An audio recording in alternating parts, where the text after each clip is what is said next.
गुरु मिली है, दिव्य दृष्टि हुई है। तो गुरु के मिलने से ही हमारी वो दिव्य दृष्टि भी खुल जाती है। जब हमें ऐसे महापुरुषों का मिल हो जाता है, ऐसे महापुरुष मिल जाते हैं, तो फिर हमारी दृष्टि भी वो अलग दृष्टि बन जाती है। तो वो अपने जैसा बनाने के लिए महापुरुष आते हैं। वो किसी से भेदभाव नहीं करते, कोई भी उनके पास आए सबको अपने गले से लगाते हैं, सबको एक समान प्यार देते हैं। तो वो शब्द रूप होते हैं, बिन शब्दे अंतर अंधेरा न नए वस्तु न छूटे फिर। तो शब्द के बगैर सारा संसार अंधकार में भटक रहा है। हम तो सोचते हैं कि हमने वहाँ मत्था टेक लिया, वहाँ टेक लिया, इससे कुछ नहीं बनने वाला है, इससे कुछ नहीं होता है। ये केवल मात्र एक भ्रम है इंसान की लगा हुआ है। जब तक हमें कोई शब्द देहधारी गुरु नहीं मिलता, हमें जो मनुष्य चोला मिला है, ये किस लिए मिला है? उस परमात्मा से मिलने का है, मिलने के लिए मिला है। वही प्राप्त मानव देवरिया गोविंद मिलन किए तेरी बढ़िया। उस गोविंद को, उस मालिक को मिलने की बारी है। अगर इससे चूक गए तो फिर बड़ा छोड़ा पड़ जाएगा।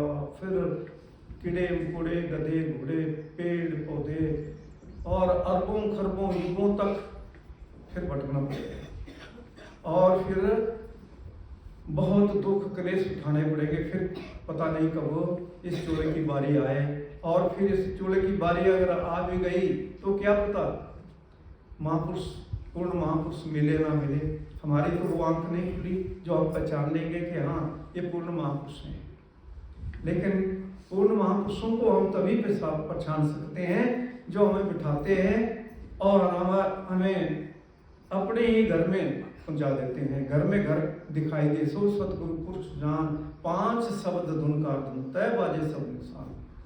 तो 5 शब्दों की जो गुंजार हमारे अंदर हो रही है, क्योंकि आत्मा का भी 12 सूर्य का प्रकाश है, आत्मा का भी 12 सूर्य का प्रकाश है।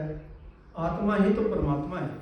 लेकिन जब ये आत्मा, अभी तो ये बंधनों में पड़ी हुई है, इन 6 चक्रों में, शरीर के 6 चक्र है, 6 चक्रों में बंधनों में पड़ी हुई है।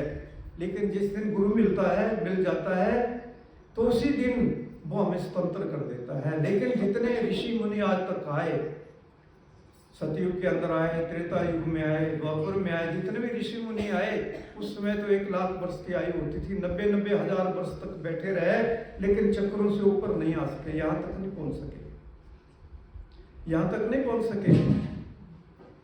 लेकिन जब हमें पूर्ण महापुरुष मिल जाते हैं तो पहले दिन ही उठा करके वो उठाते तब है जब हम कहेंगे हमारा आज में सब कुछ मिल गया।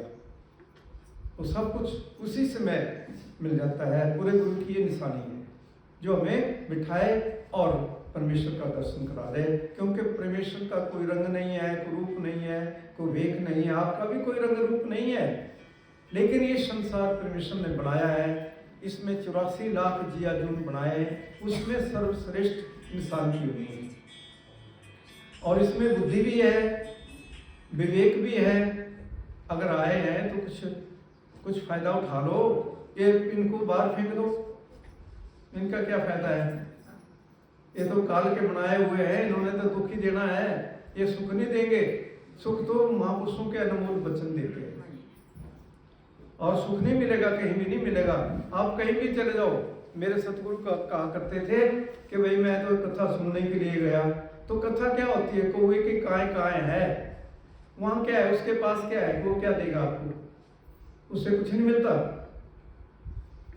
मिलता कहां से है? जिसके पास है वही देगा आपको, वो परमेश्वर देता है। वो आप नारायण कलाधार जग में परवरे हो, वो आप परमेश्वर इस संसार में आता है, अपने हमारे जैसा बन के आता है, और फिर वो हमें बताता है उस रास्ते को क्या बात है। तभी हमें पता चलता है, ऐसे पता नहीं चलता। ऐसे तो हम चल रहे हैं, कभी कहीं मत्था टेक देंगे, कभी कहीं टेकते रहो, उससे कुछ नहीं होता। लेकिन आज कलयुग के अंदर, आज पहले तो 100 वर्ष की आयु थी, लेकिन आज कितनी है? आज 60-70 वर्ष की आयु है, 60-70 वर्ष की आयु है आज। और उसमें क्या है? उसमें तो आप जब तक कब तक करेंगे, कुछ नहीं होगा उससे। ऋषि मुनि नहीं कर सके जो 90-90 हजार वर्ष बैठे रहे, वो नहीं कर सके, लेकिन आप तो क्या कर सकेंगे? लेकिन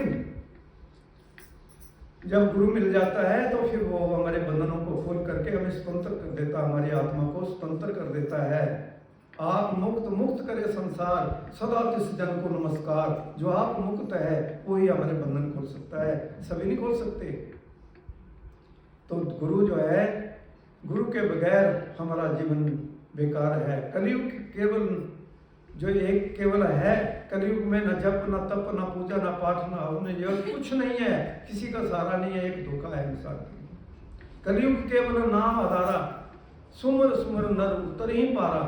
महापुरुषों ने ऐसे नहीं कह दिया, कलयुग केवल नाम आधारा, कलयुग में केवल एक नाम ही है, उसी का सहारा है। अगर नाम मिल जाए, किसी पूर्ण सतगुरु से मिल जाए, हमें क्या पता कि पूर्ण है या बुरे हैं, क्या पता है, लेकिन जब बैठेंगे तभी पता चलेगा कि हाँ ठीक है।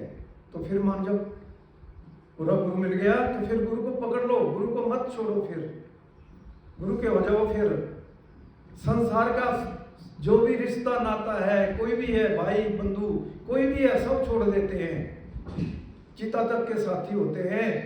लेकिन गुरु, गुरु सदा सदा से है, सदा सदा से, वो कभी नहीं छोड़ेगा अपने बच्चों को। गुरु मेरा संग सदा है नाले, सिमर सिमर सदा संभाले। गुरु मेरा संग सदा है नाले, वो हमारे जिस दिन हमें नाम दे देता है तो हमारे अंतर में बैठ जाता है, पग पग हमारे संभाल करता है। कोई बड़ा कोई होने वाली है तो छोटा सा कंटा जो हो करके ही वो हमारा जो है छुटकारा कर देता है, हमें बचा लेता है, पग पग के ऊपर संभाल करता है। गुरु चाहे कहीं भी बैठा है, वो आप चाहे पुकार करो ना करो, लेकिन उसको पता है कि मेरा बच्चा है, अब इसको कोई दुख आ गया है तो उसने उसको बचाना है, वो उसको बचाएगा, उसी को उसको सुखी करेगा। आज तक हमारे इतने जन्म हो गए, उन जन्मों के अंदर हमने कौन सा अच्छा कर्म किया है? दुनिया कहती थी अच्छे कर्म करेंगे तो ऐसा होगा ऐसा होगा। आप बताओ कौन सा अच्छा कर्म किया है? अगर अच्छे कर्म किए होते तो आज यहाँ नहीं होते। अच्छा कर्म कौन बताता है? गुरु बताता है। आज यहाँ नहीं होते इस दुखों भरे संसार में। ये कुछ भी देख रहे हैं, इस माया की चकाचौंध है। अभी तो हमारी वो आंख नहीं खुली, जिस दिन वो आंख खुल जाएगी तो फिर पता चलता है कि हम तो बहुत पीछे पड़े हुए हैं। ये आंखें तो केवल मात्र अंधी हैं, ये कुछ नहीं देखती। इसको भी जब सूर्यास्त हो जाता है तो सूर्यास्त जब अंधेरा पड़ जाता है तो फिर इसको रोशनी की जरूरत पड़ती, आंखों को रोशनी की जरूरत पड़ती है। लेकिन जब हमारा वो दिव्य दृष्टि जब वो नेत्र खुल जाता है तो फिर किसी लाइट की जरूरत नहीं पड़ती है, फिर उसमें सब कुछ है, सब कुछ है उसमें। फिर आपको सब कुछ नजर आएगा, सब कुछ नजर आता है। तो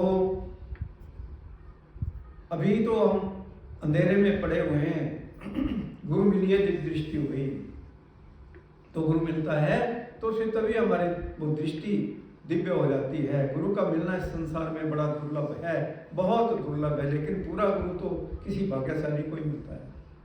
इतनी दुनिया है, किसको मिलता है? लेकिन कलयुग केवल नाम आधारा, सुमर सुमर नर उतर ही पारा।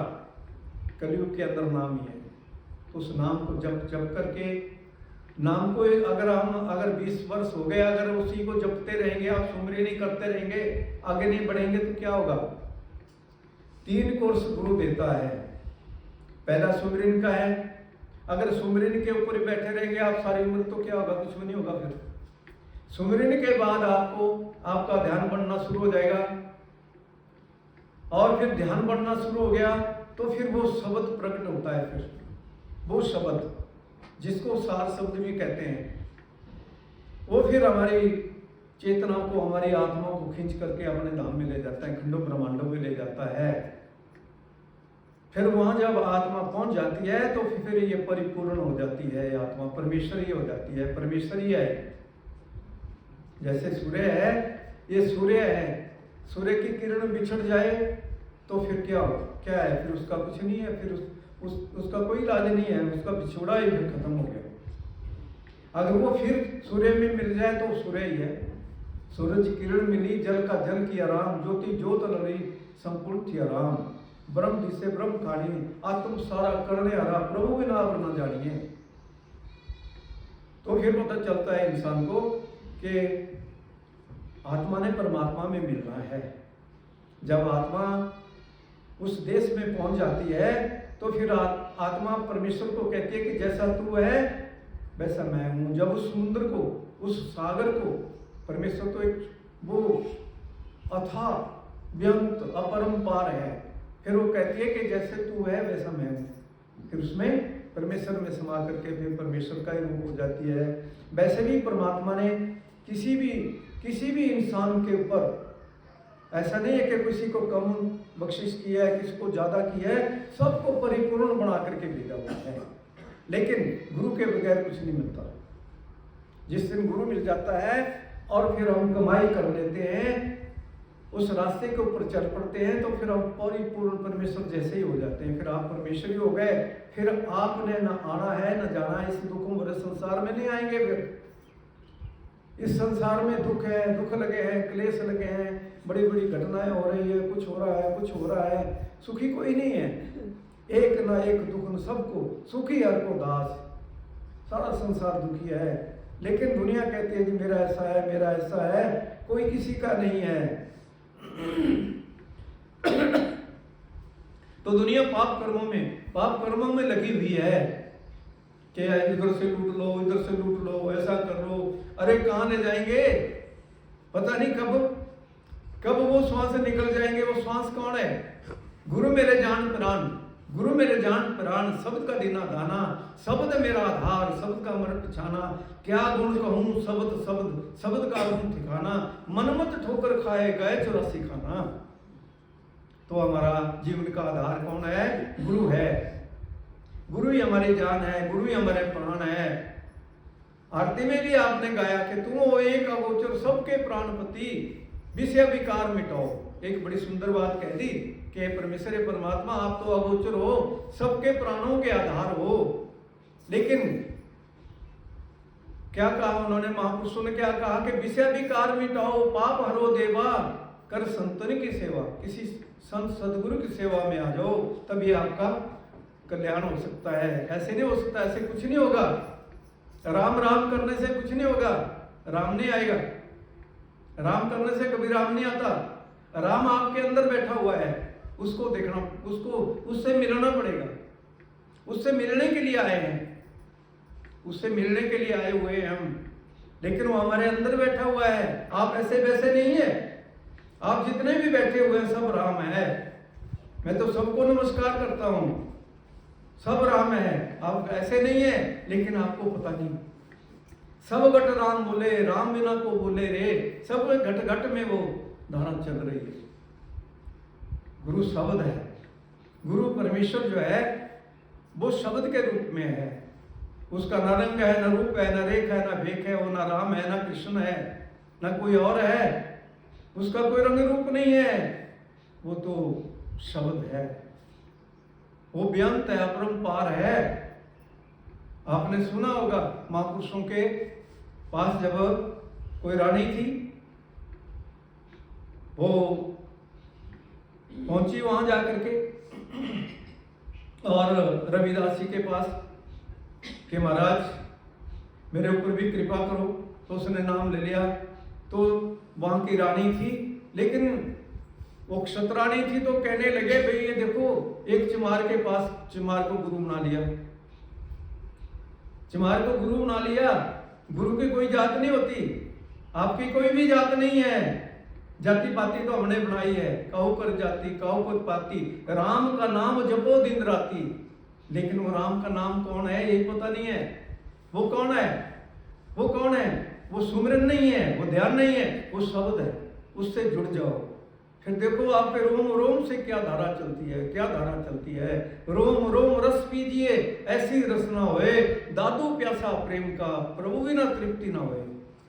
आप चाहे सारी दुनिया का राज भी बना लो, सारी दुनिया का धन भी इकट्ठा कर लो, लेकिन कभी भी सुख नहीं मिलता, कभी भी सुख नहीं आता, कुछ नहीं है। तो इसलिए जो वो अमृत बरस रही है, उसको उसका आनंद कौन ले रहा है? मन ले रहा है। मन कौन है? ये काल है। तभी तो कहा है कि माया मरी न मन मरा, मर मिट गए शरीर। पूरा जीवन बीत गया लेकिन मन के ऊपर कंट्रोल नहीं हुआ, माया के ऊपर कंट्रोल नहीं हुआ। पता नहीं कितने बार हमारे जन्म हो गए, लाखों करोड़ों, कोई हिसाब नहीं है। इतने जन्म हो गए लेकिन माया के बंधन में ही बंधे हुए हैं, कभी छुटकारा नहीं हुआ। लेकिन जो महापुरुष इस संसार में आते हैं, मुक्त करने के लिए आते हैं, सुख पहुंचाने के लिए आते हैं, सबके दुखों को दूर करने के लिए आते हैं, उनको तो कहते हैं जी वो क्या है, ऐसा है वैसा है। जितने भी महापुरुष आए उनको आज तक देख लो, उनका इतिहास पढ़ लो, उनको संसार ने कोई सुख दिया? किसी ने कुरैया कहा, किसी ने बोझे उठाए, किसी की चमड़ी उतार दी, किसी को तत्ते तवे पे बिठा दिया, किसी का शीश काट दिया चांदनी चौक में, जब वहां कितने दुख दिए संसार ने उनको, लेकिन उन्होंने किसी को कुछ नहीं कहा। उन्होंने सबको भला, उनको सबका ही भला करना है, वो भला करने के लिए आते हैं। तो वो शब्द की धारा तो हमारे अंदर चल रही है, जो जिस दिन हम वो शब्द रूप हो जाएंगे, वो शब्द रूप तब होंगे जब हमारा सूर्य परिपक्व हो जाएगा, हमारा ध्यान बढ़ना शुरू हो जाएगा। उसके बाद फिर वो धारा चलती है जिसका वर्णन नहीं है, जिसका वर्णन नहीं है इस संसार में, नहीं उसका वर्णन है, उसकी कोई व्याख्या नहीं कर सकता है संसार में, कोई बात उसके विषय में कह ही नहीं सकता हो, तो अपने आप में आप ही है, वो ऐसा है। और जिस वक्त फिर आपको वो चीज मिल जाती है तो फिर वो बाजे बजते हैं, वो सायरन बजते हैं, आत्मा लवलीन हो जाती है, लवलीन हो जाती है, इतना आनंद मिलता है आत्मा को, इतनी आनंदित हो जाती है कि इसकी उड़ान हो जाती है, और ये फिर मंडल दर मंडल फिर अपने घर में पहुंच जाती है। और फिर जब वहां आगे जाना होता है, 12 सूर्य का प्रकाश तो इसका पूरा हो जाता है वहां पे, लेकिन वहां से आगे जाना फिर बड़ा मुश्किल होता है, वहां अंधकार भी है, तो उसके आगे फिर गुरु के प्रकाश में जाना पड़ता है। फिर गुरु का प्रकाश वहां कितना है जिसका वर्णन नहीं। जैसे अमरावती जो वो रानी थी, तो उसने अपने गुरुदेव को कहा कि महाराज मेरे ऊपर भी कृपा करो, मुझे भी ले जाओ। तो दुनिया कहती थी कि महाराज आप परमेश्वर है, तो वो कहते थे भाई मैं तो दास हूं, मैं तो दास हूं, जब तक आप अपने आंखों से देख लेंगे तो ठीक है, मैं तो दास हूं। वैसा कहते थे, उनमें इतनी सादगी होती है, वो नहीं कहते कि मैं ऐसा हूं कि वैसा हूं।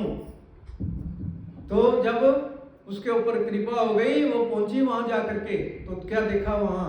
गुरु का दर्शन क्या देखा?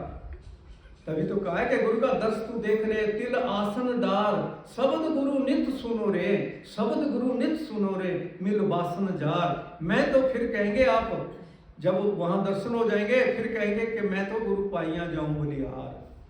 और कब कहेंगे? जब आप वहां देख लेंगे कि गुरु का एक एक रोम का कितना प्रकाश है, करोड़ सूर्य का प्रकाश है एक बाल का, करोड़ सूर्य का, करोड़ चंद्रमा का एक सूर्य का प्रकाश है, एक करोड़ चंद्रमा एक करोड़ सूर्य का प्रकाश है एक का। और इस संसार में हमारे जैसे ही है, हमारे से भी विनम्र होंगे, बड़ी सादगी में होंगे, बड़ी विनम्रता में होंगे, आप कह नहीं सकते। लेकिन जब अपने आंखों से देख लोगे तो फिर कहेंगे कि वह मैं, फिर कहती है कि अब मैं जाकर के कहूंगी कि महाराज आप तो कहते थे कि मैं दास हूं, मैं तो अपने आंखों से देख करके आई। तो गुरु ही है, शब्द गुरु ने सुनो रे मिल वासन जार, मैं तो गुरु पाइया जाऊं बलिहार।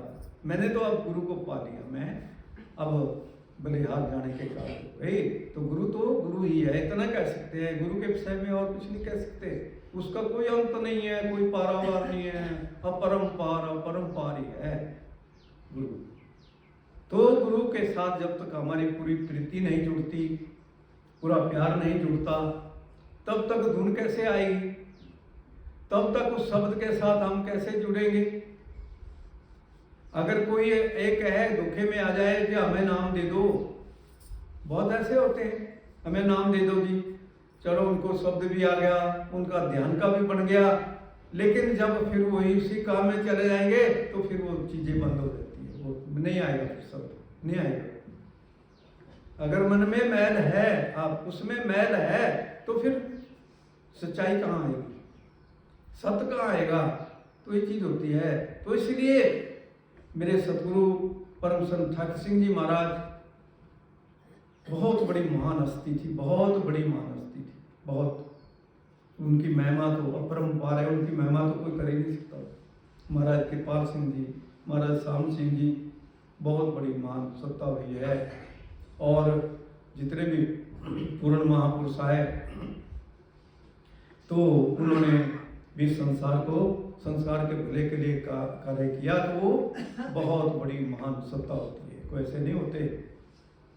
तो उनके एक एक रोम से वो धारा चल रही होती है, वो जहाँ भी उनके चरण पड़ जाएंगे वहाँ का तो वातावरण ही बदल जाता है। वहाँ की जो जितने भी जो स्थान है, जितने भी वहाँ की जगह हैं, वो उसमें बड़ा परिवर्तन आ जाता है, हर तरह का निर्माण हो जाता है। महाराज ठाकुर सिंह जी जब जिस समय दासवी गया महाराज जी के पास, बहुत पहले की बात है, महाराज जी ने बुला लिया, 94 की 1994 की बात है, महाराज जी ने बुलाया तो दास के साथ एक अमृतसर का था एक प्रचार को भी साथ चला। पहले तो हम महाराज जी की कोठी में चंडीगढ़ पहुँचे, तो महाराज जी वहाँ नहीं मिले, तो उन्होंने कहा कि महाराज जी साईं चले गए। तो वहाँ से फिर नालागढ़ पहुँचे, नालागढ़ से फिर बस ली, फिर साईं पहुँचे। तो बसें पता नहीं कैसे चलती थी, बड़े बड़े पत्थर डाले हुए हैं वहाँ रोड पे, चलना ऐसे पैदल तो चलना ही बड़ा मुश्किल था। वहाँ पहुँचे तो उस समय महाराज भजन कर रहे थे। महाराज जी मिलते थे, किसी से भी नहीं मिलते थे, सबको इनकार था कि मेरे पास नहीं आना है। अब जो सेवादार थे वहाँ उनको पता नहीं था भाई इनको बुलाया हुआ है महाराज जी ने। उन्होंने कहा कि आप लंगर ले लो और अभी चले जाओ वापस। महाराज जी मिलते नहीं किससे भी। मैं क्या बात ऐसी है कि हम अभी यहाँ भजन करेंगे और हमें कोई भजन करने के लिए कोई दे दो आप कोई जगह। तो जो मास्टर था वहाँ का जो प्रबंधक, उसको पता था महाराज जी की बात हुई होगी, तो उसने उनको बता दिया कि ऐसे ऐसे है, इनको एक कमरा दे दो। तो 2-4 पहिए लगी थी वहाँ, 2 बेड लगे थे, तो 2 बेडों के ऊपर हम बैठे हैं वहाँ भजन करने के लिए। जब शाम का समय हुआ तो सारे आ गए कि चलो अब आपका सत्संग होगा। मैं क्या भाई मैं तो सत्संग करता नहीं, ये करेंगे नहीं, आज आपका सत्संग सुनेंगे। महाराज जी ने बोला होगा भाई उनका सत्संग करवाओ वहाँ। तो हॉल में कुर्सी लगा दी और मैं तो इनकार कर दी, माने नहीं आपका होगा और किसी का नहीं होगा। तो फिर वहाँ सत्संग किया। सत्संग करने के बाद फिर वहाँ से ऊपर से महाराज जी ने भेजा बंदा के जाओ उनको बुलाओ यहाँ लेके आओ। फिर महाराज जी के पास गए तो महाराज जी तो वहाँ बैठे थे, तो उनसे मिले, बड़ा प्यार दिया महाराज ने, बहुत प्यार दिया। तो बड़ा आनंद आया और जो उनका उस समय जो स्वरूप देखा उसका तो दास क्या वर्णन कर सकता है। तो बहुत आनंद मिला वहाँ पर। तो फिर महाराज जी ने फिर प्रसाद वगैरह दिया और फिर उसके बाद फिर सुबह हुई और सुबह हम फिर वापस आ गए। तो ऐसे होते हैं महापुरुष। तो वहाँ से तो आने का मन ही नहीं कर रहा था। एक बार आप कहेंगे कि आपने बात कर रहा है दास, एक बार ये भी 94 की 95 की बात है, 1995 की। तो महाराज जी ने 2 बंदे भेज दिए। उस समय दास के ऊपर पूरी कृपा हो चुकी थी। तो 2 बंदे भेजे महाराज जी ने, मैं उनको अमीरपुर लेकर के आओ, वहाँ महाराज जी आ रहे थे। तो वो लेकर के मेरे को जा रहे थे। तो पूछ रहे थे भी महाराज जी कहाँ पहुँचे। तो मैं उनको बता रहा था कि ऐसी जगह, उनको भी पता था। तो मैं क्या ऐसी जगह पहुँच गए, बताते नहीं वैसे, पर मैंने बता दिया उनको। तो जब चल रहे थे तो आगे मैंने कहा कि महाराज पहुँच गए। तो वहाँ पहुँचे तो लाइनें लगी हुई थी, तो हम भी पहुँच गए। तो महाराज जी ने देखा, तो महाराज जी ने बुला लिया। फिर तो काफ़ी देर तक महाराज जी से बातचीत हुई कि आपसे फिर बाद में बात करेंगे, अभी मिलने वाले आ रहे हैं। तो बैठ गए। तो एक कोई आया, उसका बच्चा बात नहीं करता था। तो उसकी माँ कहती है, महाराज ये बोलता नहीं है, इतने 10 साल का हो गया, ये बोलता नहीं है। कोई बात नहीं बेटा, बोलने लगेगा, आप चिंता मत करो, बोलेगा। तो महापुरुषों के बच्चे ने वो बोलना शुरू किया होगा उसने। तो फिर जब महाराज जी वहाँ से आने लगे तो महाराज जी को छोड़ने के लिए भी चले गए। तो महाराज जी मेरे को कहने लगे वहाँ कि आप चल पड़ो, आप और भी बहुत थे। महाराज जी ने कहा भी आप चल पड़ो। तो मैं चुप ही रहा, मैंने कुछ भी नहीं बोला, मैं चुप ही रहा। तो पता नहीं महाराज जी की क्या मौज होगी। तो ऐसे होते हैं महापुरुष, तो वो यादें महापुरुष छोड़ जाते हैं, और उनकी जो अनमोल वचन होते हैं, उनके एक एक वचन करोड़ करोड़ रुपए का होता है। तभी तो कहा है कि दर्शन भेंटत पाप सब नासे, हर्षों देहि मिलाई, मेरा गुरु परमेश्वर सुखदाई, पार ब्रह्म का नाम धराए, अंत्य हो सुखाई, सगल दुखता डेरा बना, संत धूल मुख लाई, पतिते पुनीत किए किन भीतर, अज्ञान अंधेर बन जाए। तो महापुरुष जो होते हैं, जब हम महापुरुषों के दर्शन, पूर्ण महापुरुषों के दर्शन किसी को अगर हो जाए तो उनका हृदय शीतल हो जाता है, ठंडक आ जाती है। कहते हैं कि महापुरुषों के दर्शन करने का क्या लाभ है? कहते हैं उनके दर्शन करने से हमारा हृदय शीतल हो जाता है, और जितने भी जन्मों जन्मों के पाप है उन सब की सफाई हो जाती है। पता नहीं कितने पहाड़ जैसे पाप चढ़े हुए हैं, सब की सफाई हो जाती है, पाप सब नासे, और हर्षों देहि मिलाई। तो फिर वो जब आप बैठ जाते हैं कि महाराज आपकी कृपा कर दो, तो फिर वो परमात्मा से पहले दिन ही मिला देते हैं। फिर आपकी हिम्मत है, जितना आप बैठेंगे गुरु की याद में, परमेश्वर की याद में, उतना ही फिर वो आपको बुला लेगा। फिर हम पहुंच जाएंगे जहां हमने पहुंचना है, जो हमारा घर है, जिस घर को हमने, जिस घर से हमें निकाला हुआ है, जो हमारा अपना घर है, हम अपने घर में पहुंच जाते हैं। फिर कोई कमी नहीं है। फिर खाओ खर्चो रंग मिले भाई टोट ना हो, बंद हो जाए, फिर जितना मर्जी बांटते जाओ, फिर कभी खत्म ही नहीं होता। ना वहाँ भूख है ना प्यास है, बस वहाँ आनंद ही आनंद है, ना जन्म है ना मरण है, सदा का जीवन है। फिर सदा का जीवन है वहाँ पर, ऐसा उसको कहते हैं मुक्ति। तो क्या ऐसा नहीं चाहते? तो वो तभी होता है जब हमें गुरु पूरा मिल जाता है, और हम पूरे गुरु के ऊपर पूरा आस, पूरा विश्वास करके चलते हैं, तो फिर हमारे काम बनने शुरू हो जाते हैं।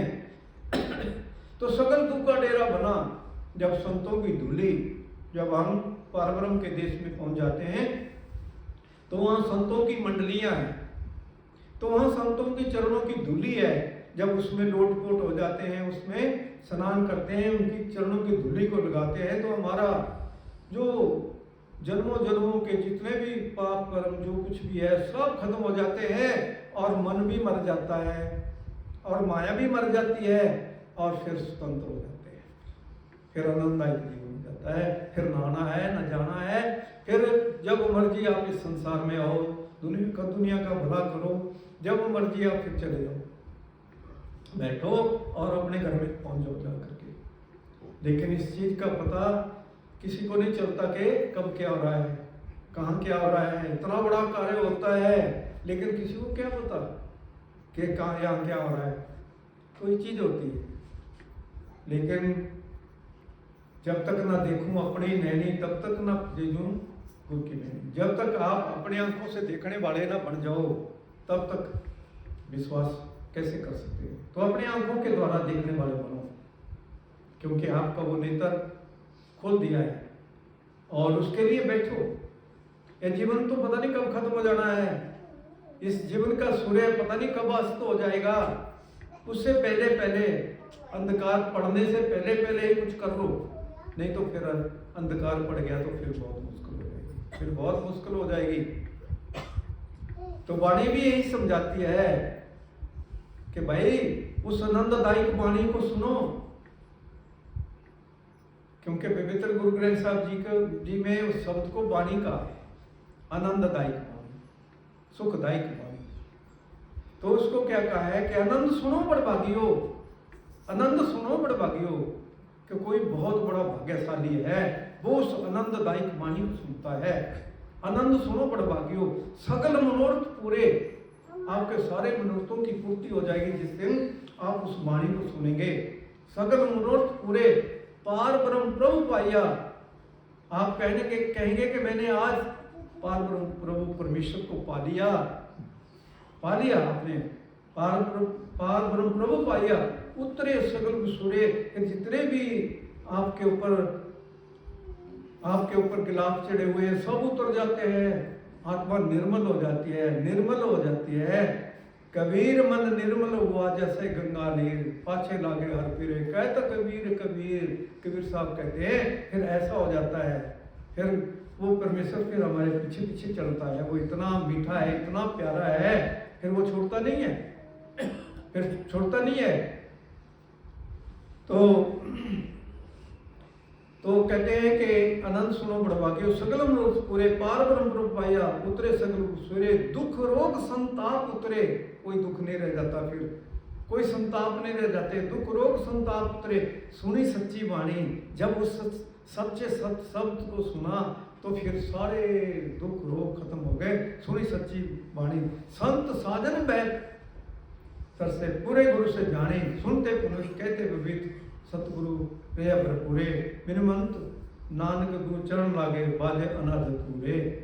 तो फिर वो वाणी फिर चल पड़ती है, फिर चलती है, बजती रहती है, चलती रहती है, फिर चलती है। क्या आनंद लगा हुआ है, क्या वहाँ अमृत बरस रही है, क्या अमृत बरस रही है। फिर ऐसा जीवन क्या आपको अच्छा नहीं लगता?